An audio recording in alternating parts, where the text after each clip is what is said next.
Because they had to give up their rights, people were dissatisfied with absolutism.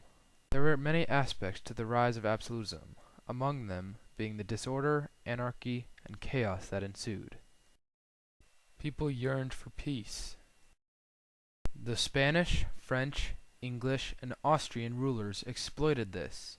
After the Crusades, the rulers came back wanting to assert their power. They succeeded. Gunpowder was discovered. Machiavelli stated the need for an autocratic king, and that the king was above Parliament. Bodin said that the king was a source of law and accountable to God alone. Hobbes said that autocratic rulers alone could administer peace, prosperity, and stability. Russia was an absolutistic country that used princes to collect taxes and as servants. Moscow was the most loyal city, and thus the Prince of Moscow became Tsar. Ivan IV, grandson of Ivan III, who began the westernization of Russia, said that all nobles had to serve the Tsar in order to hold office. Through his purges, he depopulated most of Russia. After the death of Ivan IV, this time was called the Time of Trouble. Joseph II was an enlightened absolutist who refused to take the Hungarian coronation oath. In 1781, Joseph issued the Patent of Toleration, which granted Protestants and Orthodox Christians full civil rights and Jews freedom of worship.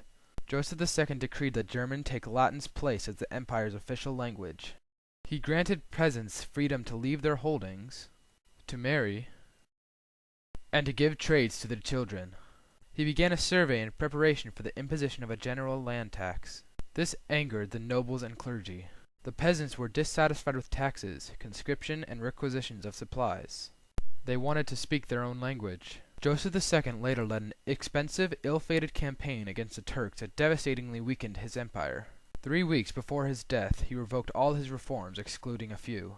Leopold II individualized Croatia and Transylvania as different bodies. Latin was restored as the official language. And new laws required the approval of both the Diet and the Habsburg king. Absolutism played a large part in the progression of the way politics were done in Europe. Absolutism had its ups and downs, being that when you had a good monarch you were protected, but there were also those bad rulers that made your life terrible. The period of absolutism was a necessity in the improvement of governments and rulers to come after. The other rulers learned from this era, and therefore many future countries benefited.